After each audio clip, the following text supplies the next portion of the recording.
Welcome back to Russell Street Replay. I'm your host, Nikhil Mehta. Joining me is Mike Natelli. Mike, it's great to have you back on the pod. Even though it's a tough loss last night, we are recapping our first playoff game on the pod. So that is at least semi-exciting. I guess as excited as you can be after a loss. But other than that, how are you doing on this fine evening? Man, other than that, has to carry a lot of weight here. It's last night was brutal, but it's MLK Day. That's always a wonderful thing to celebrate. So, gonna lean in that direction today and try and not dwell too hard on last night because man, that was rough. Yeah, and I think it's like it's frustrating like that we lost the game. It's also insane that we were like ever in that game, right? It's like, we were winning that. We had that game. There's the fumble. We'll talk about that later. I'm sure that decided the game. Other than that, they had the game. And you can call it a fluke, you can call it luck, you can call it bad play call, you can call it poor execution.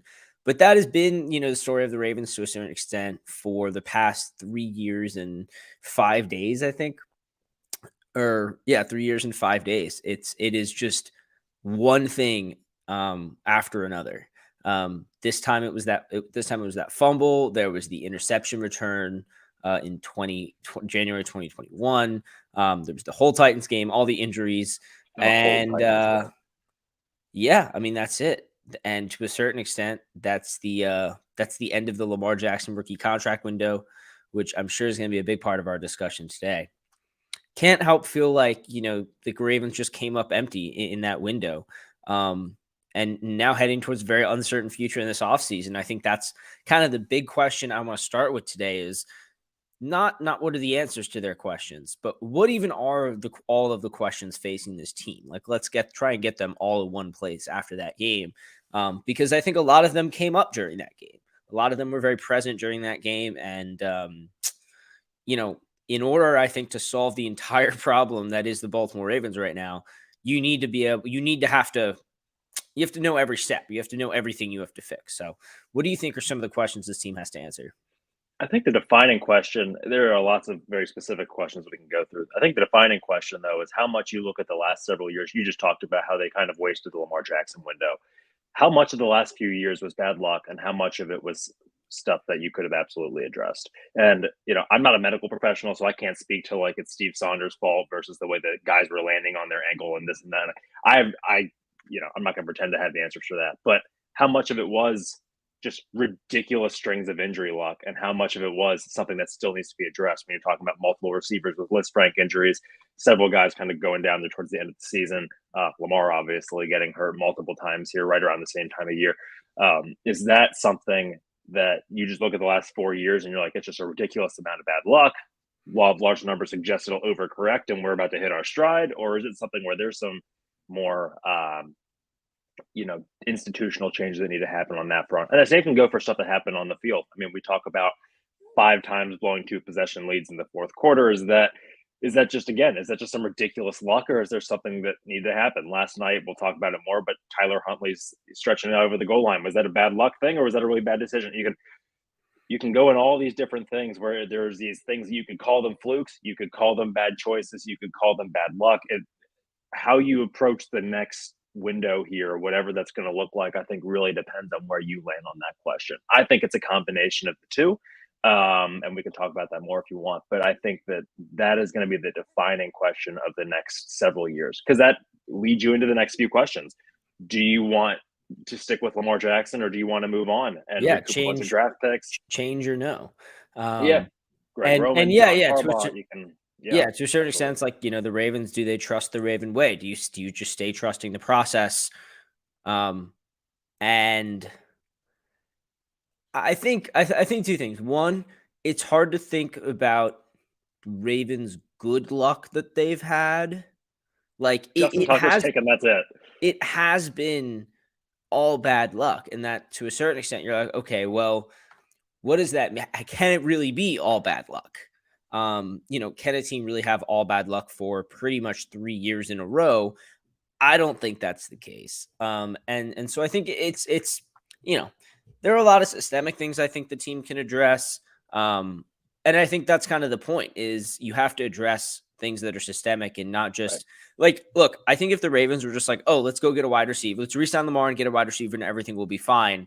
I think that's a misunderstanding of the problem. And for a team that loves to zig when other teams are zagging, they love to be cutting edge, they love to stay ahead. That's fantastic.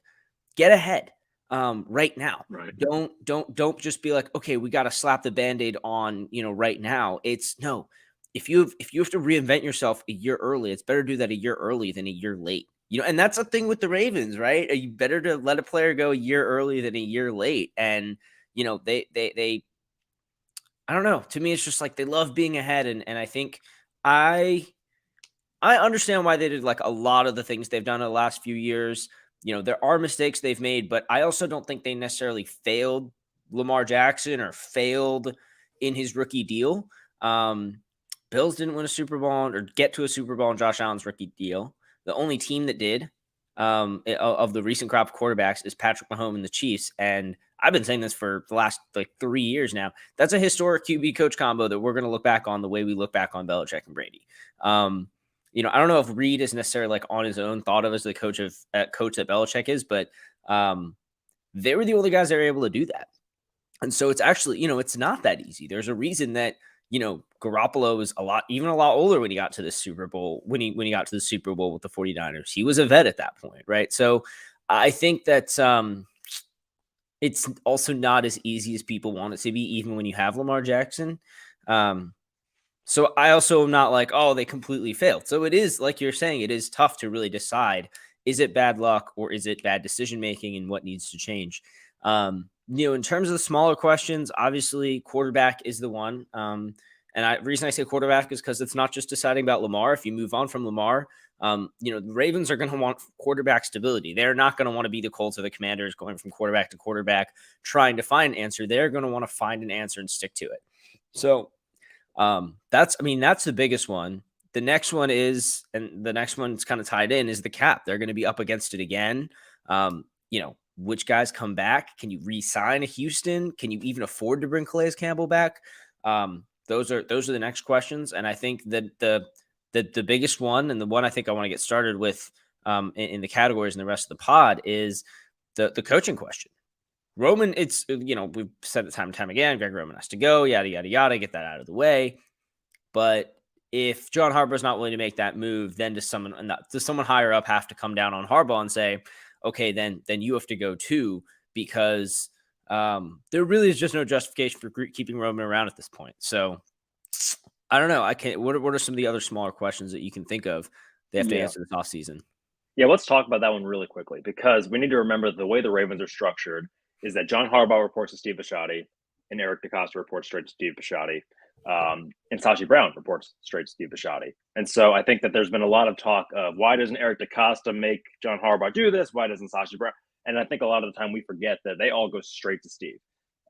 Steve, who is in many ways the architect of the Raven way, he really values stability. He really values being in the mix.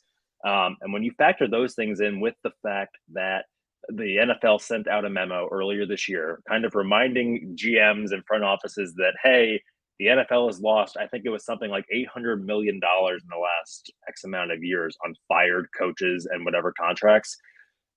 This is not based on any reporting or anything else, but it wouldn't be surprising to me at all if it was entirely Steve Bisciotti not loving Roman, but wanting the stability, loving that even last night, for all the warts of that game, they were in the game despite having their backup quarterback. They were in the game the week before because of the running game with their third string quarterback. And honestly, maybe should have even won that game if not for Anthony Brown fumbling in the end zone, et cetera. Mm-hmm. And so it's not hard for me to imagine Steve Bisciotti surely not liking that we've lost those games, but liking that we're always in the mix. That is the most Ravens thing of all time. And so I'm not saying that it was his call, but I do think we need to at least kind of hold it lightly when we assess John Harbaugh as it pertains to these things, because people love to assess everything he says in the press conferences. And why is he not, ripping Greg Roman for that quarterback draw or whatever else, or the QB sneak rather. And it's totally possible that from the top, he is being told he can't do anything about it. I think we just need to hold it a little loosely for that reason, because we just don't know. And the way that the organization is structured is very much in a way that while Steve Bisciotti is not Jerry Jones and will never be accused of being Jerry Jones, he's not the GM of the team, he's not any of those things. He structured this organization in a way where he can be as involved as he wants, even if he's a quiet guy. And so I think we've seen that with the way that Eric DaCosta has not made very Eric DaCosta-y moves sometimes, making big splashes, getting more aggressive with picks. It's very clear, just reading the tea leaves, that Bisciotti does have a thumb on a lot of these things. And it is his approach winning out over some of the more aggressive ways that we would see Harbaugh on the field take things, or DaCosta take things from the front office perspective. So it wouldn't surprise me at all if that was a part of the decision to keep Roman, especially when you factor in that they were dealing with a backup quarterback come, early December, and the odds that James Urban could just reinvent this offense with a backup quarterback are not great. It makes a lot of, when I say makes a lot of sense, I mean more that you can see the logic chain of it playing out in such a way where that's a top-down call and not a John Harbaugh call. Yeah, and I mean, I'm not, I was never surprised that he was retained throughout the season. Injuries at wide receiver, changing up a coach.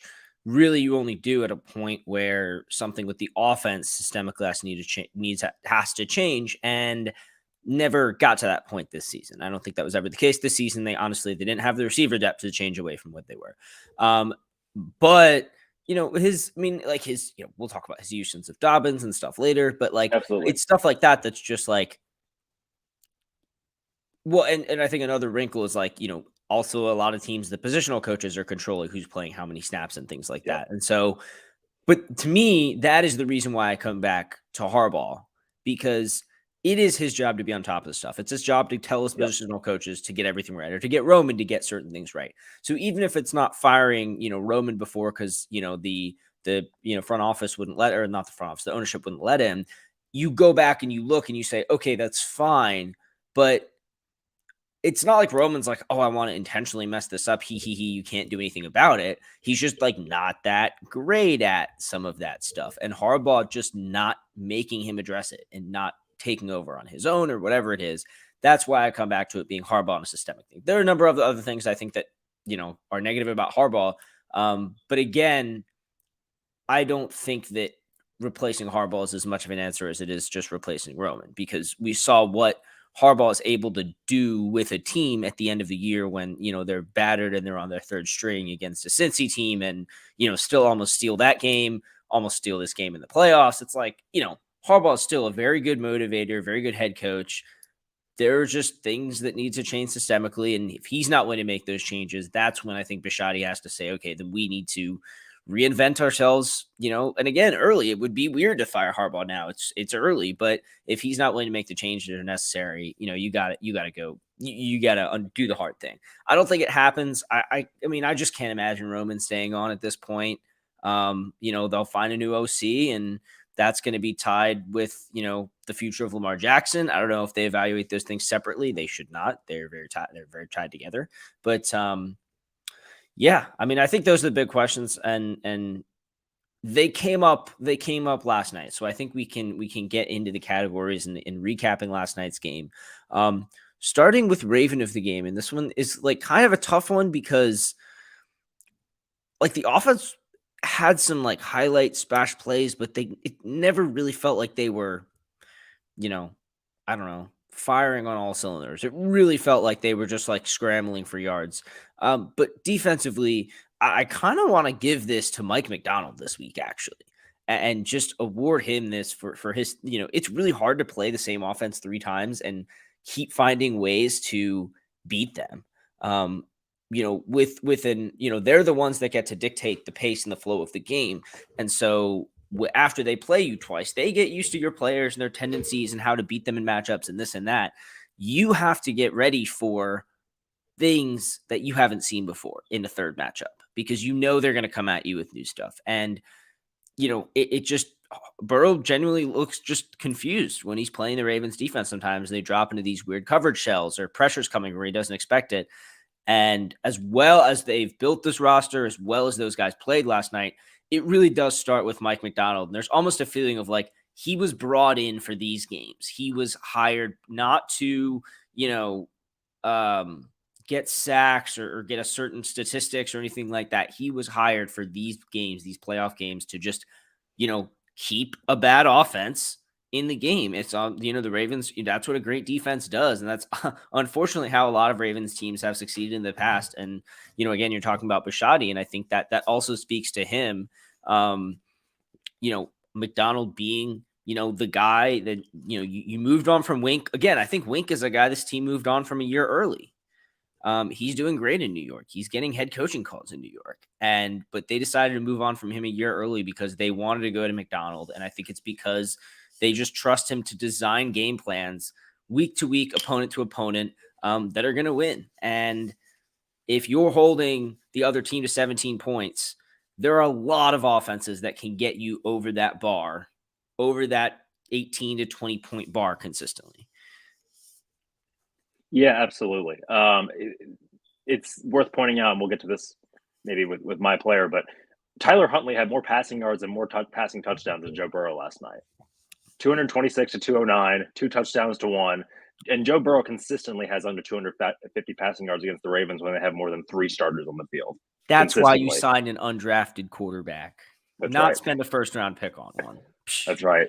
But to that point, though, McDonald has absolutely contained Burrow. Hurst had 45 yards. Higgins had 37. Boyd had 26. Chase was averaging under 10 yards a catch. They kept a ridiculous offense with so many weapons in check. And we're pretty consistent in generating pressure on Burrow, getting sacks. But when you talk about the Ravens game, it's so hard because so many of the guys who were probably the key contributors last night also had big warts that ended up costing them, right? Roquan Smith had a phenomenal game, but then he also had a missed sack with Burrow that led to a touchdown drive. I think it was a touchdown drive, but it was points either way, I remember. Huntley played out of his mind in a lot of ways, but then also went over the top, and he also had the pick that resulted in, so that's 14 points right there. So it's a really weird game to talk about player of the game because it feels like no matter who you pick, you're glossing over something. But with that caveat, I'm going to go with Tyler Huntley because for all the things that went wrong last night, when you have an undrafted backup quarterback playing on the road in a playoff game, you need a guy who's going to play fearless or you're not going to have a chance. And so that's just kind of to a degree the cost of doing business when you're playing a backup quarterback who's needing to pass the ball with one of the worst receiver sets in all of football to beat a team on the road. Like there's nothing other than fearlessness that you kind of have to take the bad with the good if that's going to happen. And in a lot of ways, but some things notwithstanding, he outplayed Joe Burrow last night, which is a pretty incredible feat when you consider an undrafted backup quarterback with such a bad receiving core going toe-to-toe with the guy who has T. Higgins, he has Jamar Chase, and he has Tyler Boyd, not to mention Hayden Hurst and Joe Mixon. And you couldn't really tell who was who. And it was pretty incredible. And you think about some of these plays where the high snap where he finds Josh Oliver, the huge run, they're not in that game at all if Huntley doesn't make some of those plays and really kind of bail them out from some just ridiculous things and ridiculous situations that Greg Roman put them in. Handing the ball off to Mark Andrews on 3rd and 1 when you have 2 running backs who are averaging 5 yards a carry. He picks up the first down after that play doesn't go well, right? On the QB draw. The other thing too is the ability to continue in a week where we're talking about a quarterback being very self-preservationist in Lamar Jackson, a backup quarterback who just recently got hurt because he's been getting used recklessly, running draws, running up the middle into the heart of defenses a few weeks ago.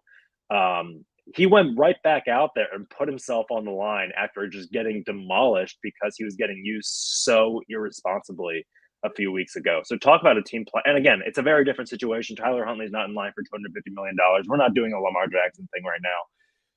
But it does paint a heck of a picture of just how fearlessly he was playing when you do have all that context in play. He threw the longest Ravens passing touchdown in the postseason since Joe Flacco found Jacoby Jones in the Super Bowl. So I do think that it's hard not to give him props because he was not put in a position to succeed and still had them in position to probably win that game that they had no business being in. So yeah, hats off to you, Tyler Huntley. Yeah, he's such a gamer. I think that's the thing I describe him as every time, which is he's such a gamer because it's not like he wows you in practice or he puts much on tape that's, wow, he really he operates this offense so well. He goes out there and he plays and it's clear he's in that I'm having fun. I love this to a certain extent. I can't believe I'm starting a playoff game for the Baltimore Ravens. That's, to a certain extent, a guy who's undrafted kind of knows every game he's playing is on borrowed time. And I think he could take the approach, right, where I'm auditioning for other teams. I gotta get it, or I'm auditioning for the Ravens for the job next year. And it just seems like he doesn't take it that way. He just goes out there, takes it one game at a time. And so, he's been incredible to watch, just as a, can't watch Lamar Jackson, but you get the most out of Tyler Huntley when he's in the game. And so, there were people who wanted to see Brown, I think, play more in that game. I think the Ravens saying they could use both quarterbacks was a decoy, because obviously they didn't do that at all.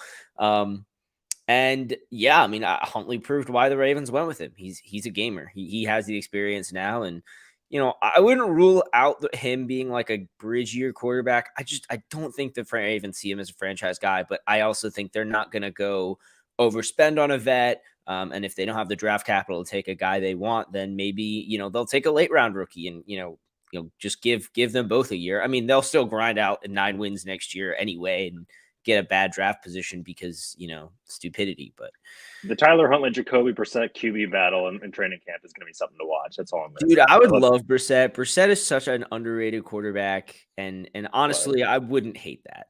That's probably the one vet I'd be fine with them going with. I'm just putting it out there that's whether you like it or not. Oh, I'm so in. No, I love. It's hard not to see that happening. I actually genuinely really like Jacoby Brissett. I feel like he's never been given a real chance. This is not a Jacoby Brissett podcast, but since you mentioned it, I feel like he's never gotten a real chance at any team he's been with, and he just seems like a guy where if you actually gave him a chance and something to work with. I mean, again, he would be in the exact same situation here where he's not really getting a chance, but hey, man can dream. Anyway, moving on to Mile High Miracle Play of the Week. I mean, we got to give this one to Demarcus Robinson for just burnt toasting Eli Apple. It was beautiful. I think Eli Apple was just not that good at football, and he happens to play on a team that is. And he got burnt by Demarcus Robinson. Demarcus Robinson really did a little shoulder shimmy. It wasn't that much of a route. It was a jab, step, and go. And Eli Apple just kind of fell all over himself. And I mean, Huntley kind of underthrew the ball, but Demarcus Robinson was so far ahead that it didn't even matter. I think that play, and the other one I want to shout out is Mark Andrews reaching the fastest speed of his entire career to try and track down. Was it Hubbard or Trey Hendrickson? I don't remember. It was Hubbard. Hubbard on the interception return and getting blocked in the back, which should have been flagged. Unbelievable that doesn't get flagged.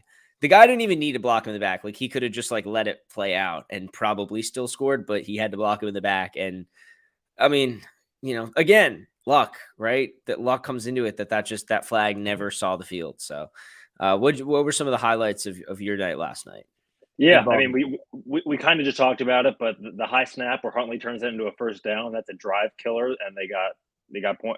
Is that trying to think now if that was the drive where they had the QB sneak and didn't get points? But either way, it was a drive saver on that high snap where he finds Josh Oliver who, by the way, fought for another 15 yards on that play. That was incredibly impressive.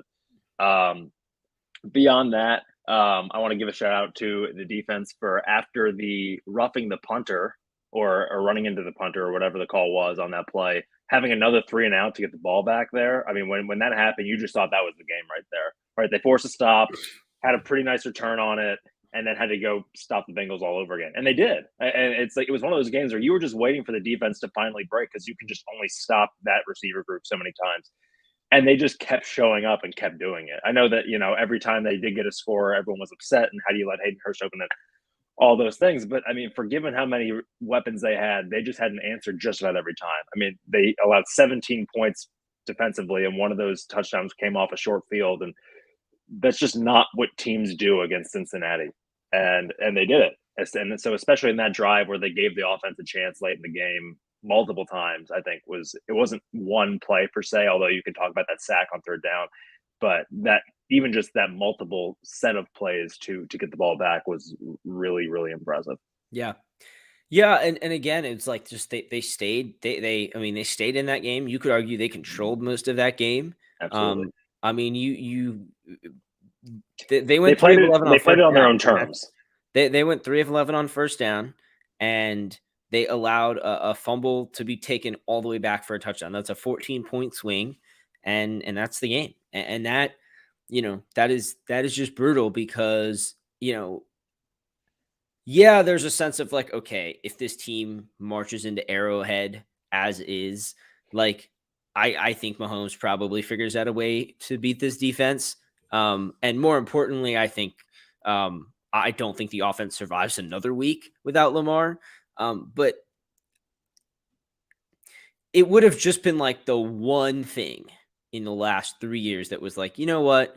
We got that, because the other wins are like, oh, beating the Bengals this year, beating the Chiefs last year. It's all regular season wins. And you walk out of it and you're like, we didn't we could have had so many and we didn't even get one. I mean, I know we got the Titans win, but I also think that was like almost inevitable anyway. There's no way we were losing that game. So The frustrating part of it is that Cincinnati never beat us. Last week we beat ourselves. This week we beat ourselves. And then the last time they beat us was with Josh Johnson at quarterback, and we still hung 28 points. And yeah, so they walk away feeling like they just dominate Baltimore. And again, like they were missing Jamar Chase when we beat them earlier in the year, but it's just a little bit different than when we were missing, whatever it was, 19 starters or some ungodly number last year, when you're missing your star quarterback and playing an undrafted rookie. This year, it's a very different situation when you still have 2 star wide receivers. Although for Joe Burrow, evidently it's not a very different situation, because without Jamar Chase, he's kind of ass. But yeah, that's okay. Regardless, though, it's just really frustrating that what you see now is 1-4 in your last 5 against Cincinnati, or 1-3 in your last 4. By all accounts, it should probably be at least 3-1. So yeah, it's just frustrating because we beat ourselves. They didn't beat us. Yeah, and I think that's why it's like, Cincy has very few highlights too. Like there were very few splash plays from them. They just did a really good job of limiting that. And I mean, gosh, it just kills you. I'm gonna skip back to practice because they don't have practice this week. They're done for the year, and again, there's a lot more time for eval. What, did you have something? Oh, I'm just giving a thumbs down. That way, there's no practice this week. But Oh yeah, I mean, yeah, it's R.I.P. There is a sense of relief that the season is finally over. That like no, because like all of the questions you're right. I'm laughing. All of the questions we talked about at the beginning, we're gonna get answers to them in some way, shape, or form this year. And moving into the new era, we moved from Flacco to Jackson, and that happened mid-season. That was it. Right? We didn't have to deal with any QB purgatory. We didn't have to deal with any purgatory for how our team was going to be competitive or keep it competitive. And that is this year, but it just feels like we've been circling this for so long. Anyway, I going to welcome to the Flock Award. I mean, gosh, you just can't talk enough about Kyle Hamilton, playing as many snaps as he did on the field as often as he did, basically played slot corner the entire game, locked up Tyler Boyd entirely. I almost messed that up just now. But I've said this again and again. The Ravens had a plan for him, had a plan to fit him in the defense, just developed him over the year. And I actually think him and Marcus Williams enter next year as the best safety combo in the NFL. Like, I don't think there's 2 better safeties in the NFL. And that's not even mentioning Chuck Clark, who also played really well, has played really well all year. And like, it wouldn't shock me if Chuck Clark was around next season. I know the team has, like he said, I think today, that he would want to come back next year. He doesn't know, but that's different from a guy who requested a trade last offseason. He now wants to stay. And I just think he's a big part of this defense being as good as it is as well. And even if, he kind of gets phased out in favor of Hamilton, I still think he brings so much. And again, you can never have too much defensive back depth. So that's kind of who I was most excited about in terms of the new players. Getting a playoff debut. I read that Kyle Hamilton's grade is like the PFF grade this year was the highest of any Ravens rookie in 16 years. So that's not bad. I don't know. I'll take it for a rookie year from the 14th overall pick. Yeah, absolutely. Hats off to Hamilton. Within first 5 weeks of the year, everyone's upset about why they took him, and should have taken like a Jahan Dotson or somebody like that. And I think he pretty quickly proved that it just took a few weeks to get comfortable, because that's what happens with rookie players, and that's why historically John Harbaugh hasn't really played them for better and worse. But he showed up and he showed why he belonged in every way. It was very satisfying watching him put that hit on Hayden Hurst. And getting that fumble and all of that just looked like classic Ravens football. And in a very similar vein, it's hard not to talk about Roquan Smith and what he's done for this defense. Again, would have loved to see him get that sack on Joe Burrow last night. Kind of stunk that he blew right past him. It was shades of Patrick Queen, ironically, but man, talk about what he did for this defense. You can look at every statistic in the book, and it shows just what they did. And I think it was more than the numbers too, right? Numbers can lie sometimes, despite what that ESPN show once said. You got Patrick Queen playing in a much more natural position where he can use his side-to-sideline speed. The two of them are just incredibly disruptive. Smith and Hamilton together, especially with Marcus Peters as well, just blew up screens left and right all year, which historically just crushed the Ravens. And he became a tone setter too. It felt like for a long, I don't know if it's because Marcus Peters has been hurt for a while or because he's not quite at the level he used to be. It just kind of felt like between him and Calais Campbell and a couple others, there were definitely veteran leaders, and they all spoke up, and they definitely helped this defense kind of take that next step. But there wasn't that guy. And I think some of it has to do with there wasn't a guy who was in his prime still, who was in the middle of everything. And Smith just showed up and became that right away. Mm-hmm. And I think it was a force multiplier for what you do have in Campbell and in Peters and in all these other guys who are really good veteran leaders. But there's just something about it being a superstar in his prime, who's also can talk the talk and walk the walk.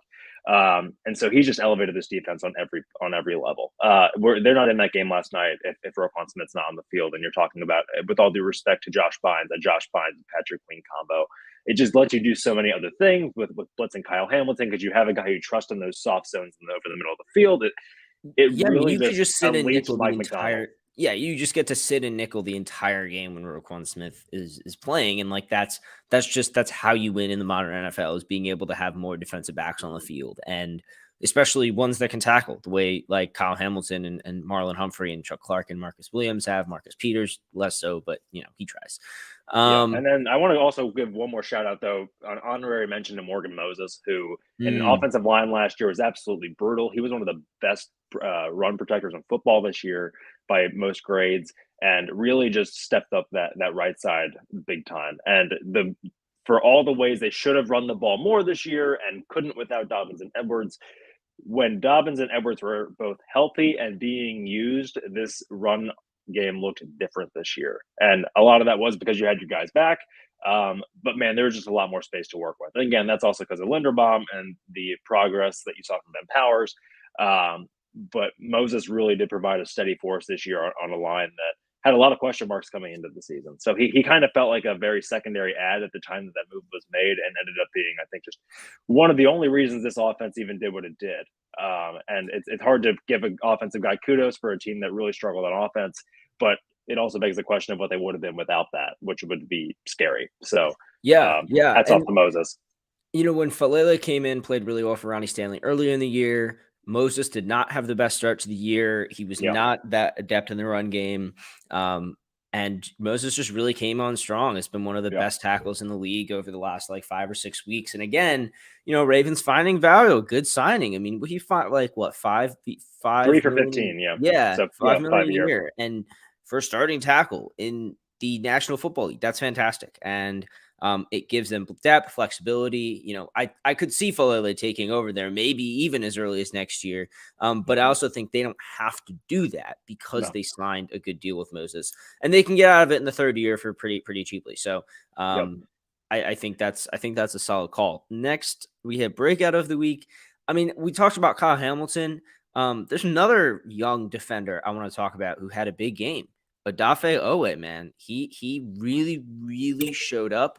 I actually was a little bit surprised. I was somewhat expecting him to be deployed a little bit more as an interior pass rusher to kind of counter Burrow's agility and have a guy who can wrap Burrow up on the inside.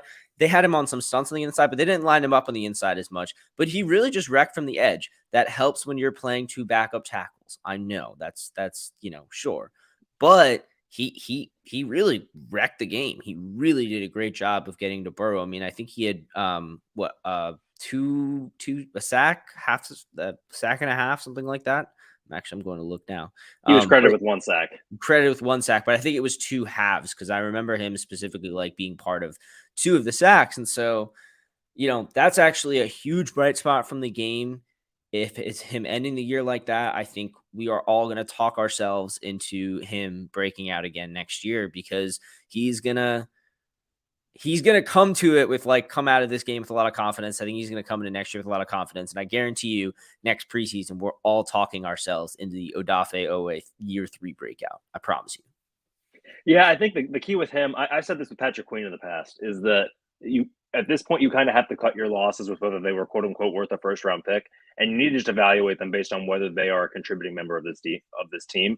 And I think that Owe has shown down this stretch that he can absolutely be a contributor to this team. I think that McDonald has shown that he's figured out ways to leverage his athleticism now that he's had a few months with him to really see what he's good at. Because that was what McDonald was known for at Michigan was interviewing his players, watching tape on them, learning what they are good at, and playing to their strengths. Hutchinson said that. Ojabo said that. All the Michigan guys would just rave about McDonald's ability to find what you're good at and make the most of that. And always good at generating pressure, right? He is exactly what Yannick Ngakoue was for us when we got him down the stretch there a couple of years ago. Not the guy who's closing in and getting all the sacks, but the guy who's blowing up the pocket. And that is an incredibly valuable thing on a defense that has so many great defensive backs, forcing the ball to get out quickly or collapse in the pocket. Now, especially when you have Roquan Smith now, who can sit in a little spy zone or something like that and chase down that quarterback after he escapes the pocket. Or Owe can go chase him down himself like he did with Burrow coming, 25 yards across the field to chase him down yesterday on a very key second down. So yeah. I think a breakout for Owe may not come in a 15 sack form that we were maybe hoping for this season. It might just be more of a relative breakout, 6-7 sack kind of thing. More like what we saw, I think, frankly, with Matthew Judon before he left. Something in that mold. But I do think that he's on the rise. He's on the climb. And I think that McDonald's going to I agree. Next year. Yeah, I agree. I'm actually looking up now the 5th-year option cost, because one way to think of a late first-round pick is, try to grab a guy who you had really high rated and you think fell, right? That's an obvious one. But, that's different being at like 23 or 25 versus being at, 30 and 31, which is where Patrick Queen and Odafe Owe were taken. Right now, Queen is projected to have, I think he should have about a $11.5 million 5th-year option. Now that's pretty hefty for a guy who would be a second inside middle linebacker at that point. But it's probably cheaper than what he would end up getting on the open market after another year of playing next to Roquan Smith and probably looking really good doing it. So I think the Ravens also kind of see it as a 5th-year option is still probably going to be cheaper. So let's think about a player that, we think needs to develop for 5 years on our team before I get all of it out of him.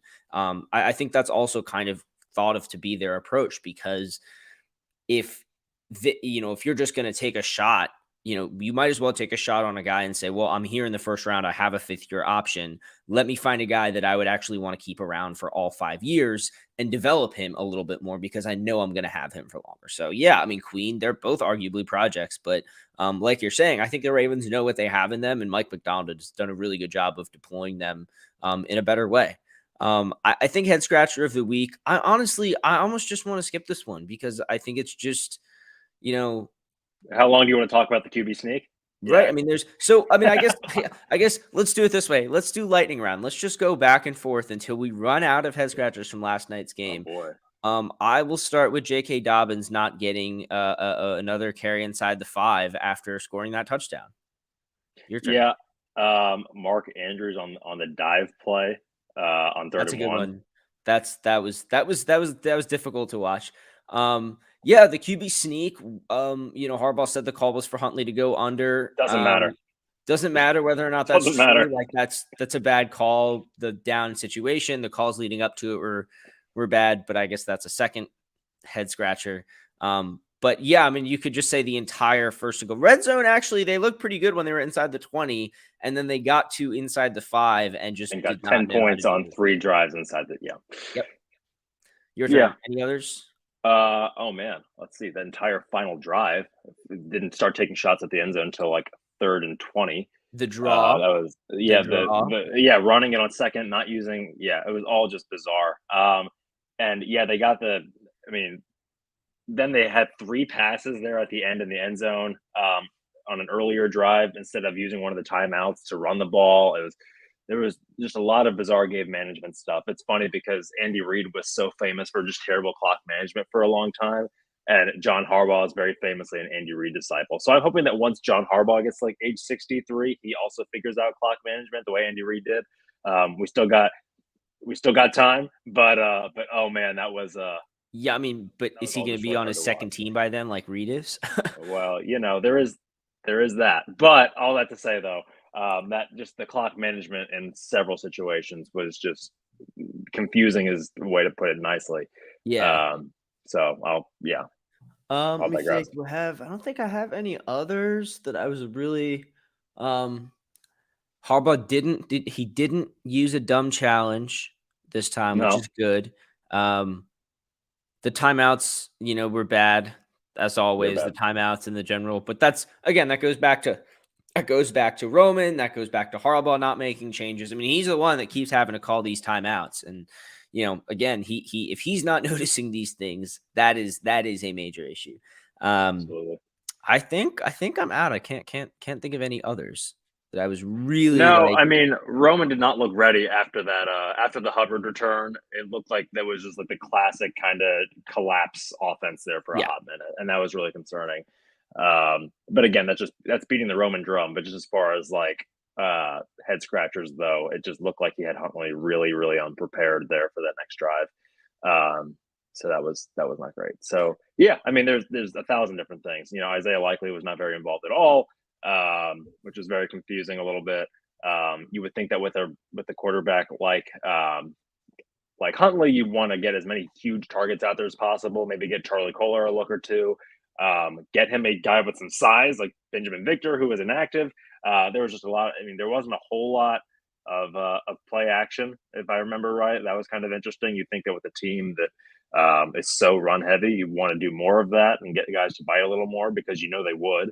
But it almost kind of looked like Greg Roman played that game like I play Madden. No matter how well I run the ball in Madden, if I get a 1 yard gain and on first down, it becomes 2nd and 9. I'm not running the ball the rest of that drive because I'm scared it's not going to what? work again.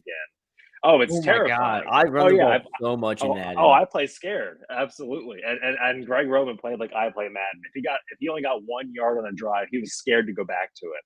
But when I it have a worked, franchise where Ezekiel Elliott and Tony Pollard combined for 3,000 yards this year. nice. Yeah, pretty fun. Shades of that Giants team with Brandon Jacobs and was it Ahmad Bradshaw? I think was the second. Um, but yeah, it was and then Kiki Barber was there for a minute too. But anyway, I digress. But yeah, so that was all just kind of weird. He would only run the ball when it was like already working, and the whole idea with the running game is you have to set it up, right? It takes time to break one through. You're not going to hit 5, 6, 7 yard gains every time. You're going to have to take your lumps in the running game. And he just kind of seemed scared to do that. And that was And bizarre it's for a guy weird who's because known for designing a running game. Like you would think that at this point you would know how that works. But that's, again, how long do we want to talk about Greg Roman? But exactly. it was just really weird, to put it mildly. Yeah, and I think that you really hit it there. Like he built the running game, and then you get scared to use it, and it's like you're passing. And to a certain extent, like I don't care what looks you're getting. You should have answers to this. You should have, you should have tosses. You should have counters. You should have, things built into your running scheme that counter run blitzes effectively when teams are stacking the box. Like there are. Yeah. Like there are ways to do that. They're riskier plays to a certain extent because you have to toss the ball, you have to hold the ball in the backfield for a second longer. Like, sure, that happens. But why aren't you calling a draw earlier in the game? They hit draws so well earlier this season, so Yep. well, and then he just goes away from them, even though he's already passing the ball. It's maddening. But like you said, and I don't really want to talk about Craig Roman. Well, the whole thing with him is that he plays bully ball that when he's at his best. It's we're going to be bigger, faster, and stronger than you, and you can put 11 in the box, and our 11 are just going to outmuscle you guys. And the fact that you're calling a Mark Andrews draw on 3rd and 1 is the ultimate it was the ultimate white flag saying we're not. We need to get cute and do all these things. And so to me, like, I'm sure we'll talk about this in future whatevers, but the sole reason you move on from him is that he has already told you that he can't be successful by pulling Mark Andrews in on a draw. He told you point blank, I don't have what it takes to do what I do best. And that's a problem, right? If Mhm. Mark Andrews is running a draw when you have 2 running backs averaging 5 yards a carry, he's telling you that he can't do it. Because if you could do it, he's running a dive up the middle with Dobbins or Edwards and getting 4 or 5 yards or 2 yards and getting that first down and not needing to put his backup quarterback behind 11 guys to go get it on 4th down. And so it's a head scratcher, but it's also not, because it is the most clear thing from that game is that he has told you he's not cut out for this by his play calls, Mhm. both in terms of just incompetence, but then also just saying that he can't do the thing he does well with this group. Yeah, And whether that's yeah. on him or DaCosta or whatever, like, it ain't gonna work going forward. So Yeah, and, like, you understand why Huntley's dropping back a ton on the last drive, but other than that, it's like, just, hit different runs. We've seen you even then, do they're it. running it on 2nd and 20 with like 29 seconds left. Yeah. And it just anyway, All yeah, right, I think that about does it for it. I think we covered them all. yeah. Unsung hero from this game. This one's kind of tough because I feel like everyone on defense kind of was very was very present.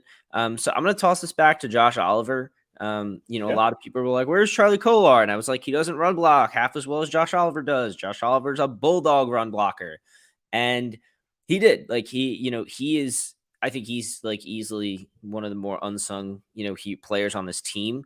Between him and I think a guy who probably deserves another shout out too is Kevin Zeitler. I think flew under the radar a bit. Another just very solid game from him. You just don't see him missing blocks, and um, gosh, I mean, it just there's even a discernible difference between last week and this week.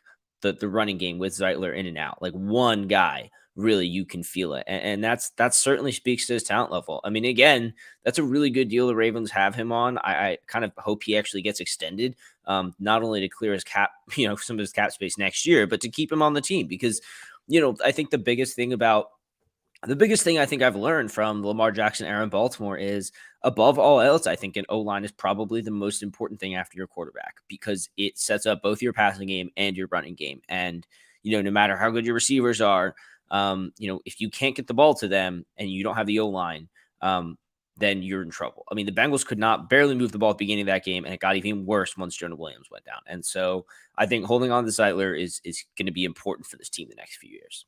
Definitely. And to your point, I feel like just about everyone who played well is not really unsung.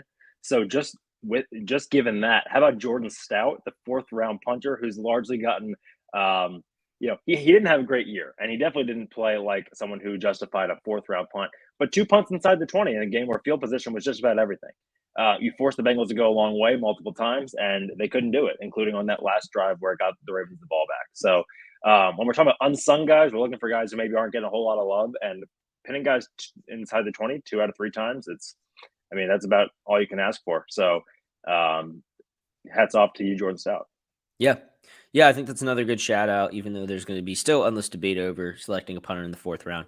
Totally. Um, another award that I've liked to do this season, we may retire it for next year, is Comeback Player of the Week. Just, one of the guys who got injured and came all the way back.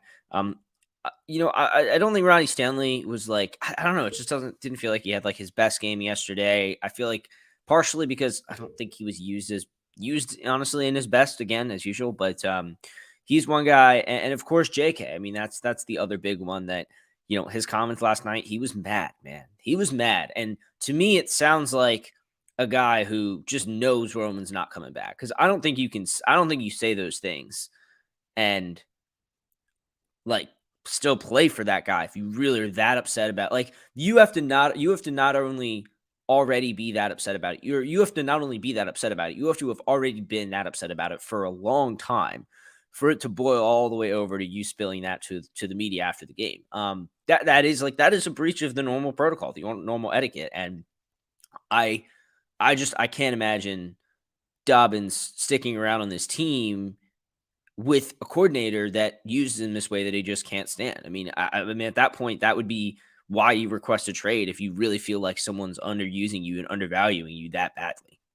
Yeah, J.K. Dobbins is either going to get traded this offseason or be a really great Raven for a long time, and there's no in between. He's entering a contract year, having played on a knee thing, and is, by all accounts, from the pod, he was on the podcast, the team podcast, loves the city, loves the organization, but also seems pretty pissed and is a running back entering a contract year. And we always know how much fun and dramatic that can always be entering training camp. So that's one of those. It's going to be a really bizarre offseason. I think there's going to be a lot of crap that's going to happen that's going to make no sense or come out of left field. Or, you know, we talked about Harbaugh earlier. I don't think he's going to get fired. I could see if that happened, they might give him the chance to retire or something along those lines. They're never going to fire John Harbaugh unless he has some scandal or something, which I don't see happening. But I could see a J.K. Dobbins kind of like Chuck Clark last year, getting a little pissed off and wanting to get out. That wouldn't surprise me if that flared up this year, particularly if, you know, hell breaks loose and Roman stays. But I don't think that's going to happen at this point, if for no other reason than that it has created so many locker room issues between Lamar not being happy, Marquise Brown not being happy, J.K. Dobbins not being happy, Tyus Bowser not being happy, not even playing offense and still getting upset. I think that the writing is on the wall at this point. John Harbaugh came in, and The Athletic did this really great piece a few years ago about the steps he had to take and the adjustments he had to make to win over that locker room with guys like Ray Lewis and Ed Reed, and it was a real battle. I think one of the things that he has always prioritized is having a locker room that's tight, and that's part of why he is so much more sensitive, rightly or wrongly, to guys kind of doing the Instagram thing about the Greg Roman thing, or, you know, that's something that he just has no patience for, and I think that's largely why. And so I think at this point, if for no other reason than to keep the locker room, that's part of what I could see forcing their hand to move on. But yeah, to your point about comeback players, I think it's got to be Marcus. Yeah, I mean, Bowser's another one actually who, like, now that you mentioned Bowser, like, I think he has flown under the radar, I think, to a certain extent as well this season. He had a couple pressures last night. I think I don't know if he was credited with any sack. He's credited with a sack. Like, I think he played quite well too. And he's a guy that's like a very dynamic coverage hybrid linebacker, like a very classic Sam linebacker that you don't see as often. And I think that, you know, the ability to, like, he's one of those guys that's like him, Roquan, and Queen can all be decoy blitz or drop back into coverage. And I think that is something that McDonald didn't really get to play with this year because Bowser wasn't back until so much later. He had to kind of just slot Bowser in edge rusher or as one of those nickel backers. But I think that, you know, given another full offseason, he gets to really, really dial things up with his defense because he has seen everything they can do. Like you were saying earlier, he's gotten to know them. He's seen what they can do. And now he can really go into the lab and know what he has going into next year. Because again, there are so many fewer lingering injuries that people are coming back from and starting off limping this season. So he really hopefully has a full offseason to get this defense together. I'm very excited for it. Looking ahead, you know, that's looking ahead. It's the off season, and we'll do a full off season. You know, kind of we'll do a full season recap. We'll do an off season preview. We've got a bunch of that content going. But looking ahead from last night's game specifically, there is still the feeling that this is still the bones of a very good team in Baltimore. The franchise cornerstones that they have, the where they've chosen to invest, where they're set up financially in the future, where they have draft picks set up for the future. This is a good team, and it will remain competitive. It will remain competitive in almost every game that they play with almost every opponent.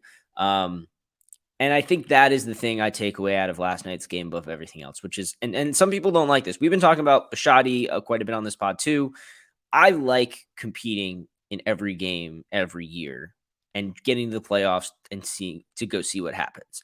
Not necessarily, and I say that more as a fan. I'm not necessarily locked in that it's the best strategy. I do think there are certain points in trying to invest more, going all in, trading more picks, especially if you're not hitting on picks as often as you should be. But I think the big thing I come back to is this is a team that's competitive. They can play with anyone, and that is, as a fan, something you have to appreciate about the players. They fight. I think I'm kind of always a pro player guy, and you see Mark Andrews trying to track down Sam Hubbard last night. Calais Campbell talking today, like, it really seemed like he was going to retire this year. That's where everything was saying. Even he kind of himself said it. And now he's like, well, I'm not so sure. Roquan, like you said, coming in immediately being that guy for this team. J.K. Dobbins, like that, the passion that he has, speaking out after that game. I mean, he wants to win, and he wants to, he wants to be that guy for himself, for his teammates, for the fans. And I think at the end of the day, there's so much time for the offseason. There's too much time for the offseason, really. And so at the end of the day, the thing about last night I appreciate the most is these players and how much fight they have, no matter who's picking against them, no matter who they're playing, no matter, honestly, the fact that they're just not a good enough team right now. They didn't care. They don't play like that. And that's something that, as a fan, no matter what, you have to appreciate. I think that's the biggest thing I take away from this team moving forward is every year those guys fight. They did it last year and they did it again this year. And you can ask for a lot more from the coaches. You can ask for a lot more from the front office, because those are the things that we are most able to imagine ourselves doing, or, be wannabes doing. But I think the players is the thing that you're just like, I cannot do that. And I really, really appreciate them putting their bodies on the line and working their butts off to give us everything they had. And I think they left it all on the field last night. Yeah, I think there's a few things going into the offseason that last night showed. The first is that the Bengals just aren't really that damn good, and which means that the division is still wide open, right? The Steelers are not. They got a lot better after T.J. Watt came back. No bones about it. But they're not some insurmountable force. The Browns are not some insurmountable force, and the Bengals, by all accounts, can barely beat Anthony Brown and Tyler Huntley. So, and he certainly can't. Joe Burrow can't get past that Mike McDonald defense. So, plenty of opportunity there. It begs the question that even if, I think that it's easy to get into despair about if Lamar's gone, we're screwed or whatever. If you have a half decent passing game, that game is totally different, right? This team with that defense, it needs barely any passing to get the job done. So the bar is low. I know you and I have kicked around I have gotten crucified in a group chat, you and I and a few other friends have, for, being like, even Derek Carr or whatever. And what I've not been saying is that he should be the guy. And my point with that is that you can go get a Ryan Tannehill, Derek Carr, Jimmy Garoppolo tier guy, and this team will still be fine if you give them a receiver or two, because the bar is just not that high offensively, especially in the passing game where we are. And I'm only saying that to say that there's not a version of this team, apart from if someone just presses the nuclear option or something, that won't be competitive next year. Well, and that's the thing. That's why. And again, that's why. Look, I don't like going with, like, okay, Carr, the money, I don't know. Like, the thing that concerns me about those guys is less the ability and more the money. But right. And in my scenario, I was just saying if he gets released, and I was just picking. Yeah, but no, and like even you trade for someone, you find a way to make, they take a pay cut, whatever. Sure. That's like, I think that's the good point. Like, you have Tucker, and you have Stout, and you have a good special teams unit. You win the field position battle. You get turnovers. The key is just take care of the ball and just stop making unforced errors. And, again, they'll be competitive. They'll win a bunch of games, and they'll get into the playoffs, and they'll be in the dance. And at the end of the day, you look at what the Bengals did last year. You look what the Ravens did in 2012. You can argue that what happened in 2012 might be what, has helped foster this feeling in Baltimore. But get to the big dance and see what happens. Right. You have talent, don't just have top tier talent. Don't just spread the money across the roster. Really, invest in those players that are really good, those cornerstones. They've very much committed to doing that. But, with that talent, those are the guys that you say, okay, we're in the big dance, go make a play. That's why you get paid the big bucks. And that will continue to be the philosophy. And look, again, as a fan, that means the players are working their butts off every game, every year, and it's fun to watch. It's good football, man. Absolutely, yeah. This team is well positioned. I know that there's a lot of calls for John Harbaugh's head today. But it's worth. There are understandable and incredibly frustrating things that have happened over the last few seasons. But you look back over those over those last couple of years, and name me like 3 or 4 other head coaches that have that team in the games they were in back in, I guess that was what, 2021 fall, against the Packers, against the Rams, against the then much better Browns. And then this year against the Bengals twice, beating Pittsburgh in Pittsburgh with Anthony Brown. Like these are not things that most head coaches can do. And so while I think on the one hand, it's easy to be frustrated, people are looking for a vessel for anger and they're calling it analysis, which is, it's cute. I don't know, whatever. You can be like, I'm mad. And so therefore this take is good. But, that's all well and fun. But you're just going to start picking up a bunch of random defensive coordinator hot shots and being like, they could have done all this. And there's like 3 or 4 head coaches in the NFL who could have done this. Even Bill Belichick's Patriots, when they're not that good roster wise, don't do what the Ravens are doing. And so it's easy to complain and bitch and all these things. But the reality is that the odds that you're going to go find someone who can go do this they're a super huge long shot. And so I think that, when you're moving into a team with transition, especially if Lamar's not on this team next year, assuming that Roman is allowed to be moved on from, which is seemingly a big if, I think that the lesson here is still that Harbaugh's the guy for this team because you need a guy who can handle transition like that. And I don't know what would compel someone to think that some random hotshot coordinator is going to be that guy. Yeah. If you move on to McDonald because Harbaugh's tired and wants to retire or whatever, cool. But I feel like when you remove Lamar from it and, we got Hollywood out who didn't want to be here, you got a bunch of guys in there who will run through a brick wall for this coaching staff.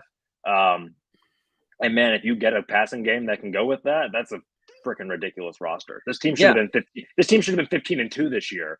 And despite all the crap that happened, right?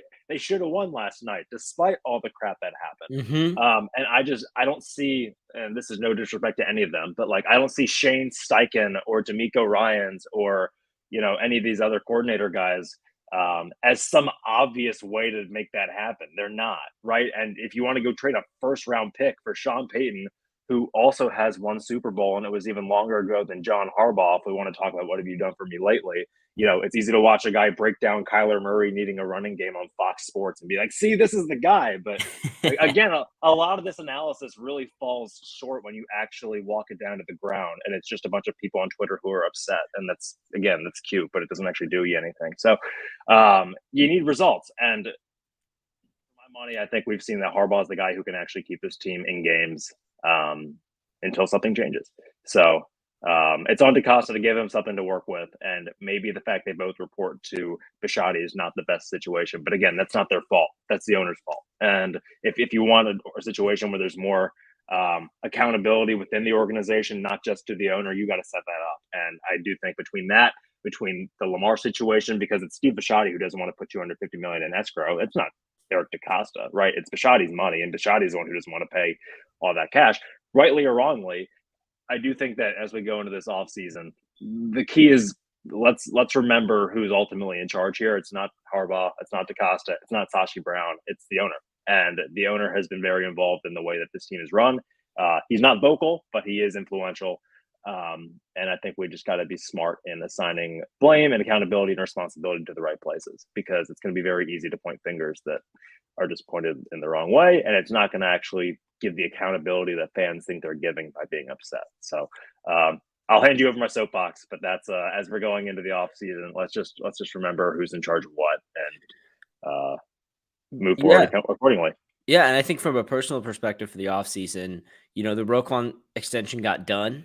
That was one where I was like, that was one where I was like, that has to happen.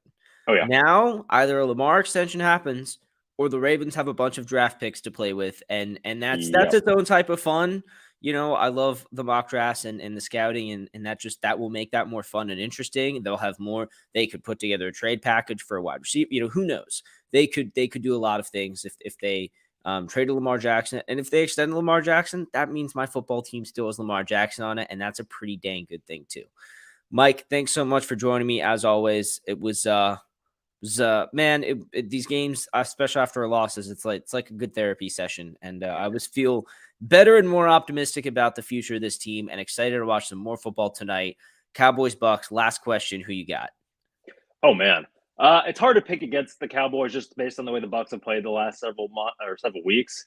But it's also hard to pick against Tom Brady. I don't know. It's I think, gun to my head, I'm going to go with Dallas. But truly, nothing would surprise me in this game. It's been last year's Super Wild Card weekend was really disappointing. It was a bunch of crap games. And this year, man, it's just been so different. It was very much like the college football playoff semifinals. Last year was a total clunker, and this year it really stepped up. And this week has been the same for Super Wild Card weekend. So truly, nothing would surprise me. Hard to bet against Tom Brady, but I think it's probably going to be Dallas. Cowboys by 6. Micah Parsons ends the would-be game-winning drive with a strip sack of Tom Brady, and we can go to bed. That's my call. Thanks so much for joining me, Mike, and to everyone who tuned in. Thanks for watching. Be sure to like and subscribe, and be sure to keep up with RSReplay and RSReport. As we head into the offseason, we're going to have a lot of exciting content for you, both on the website, on the blog, and in podcast form. So thanks so much.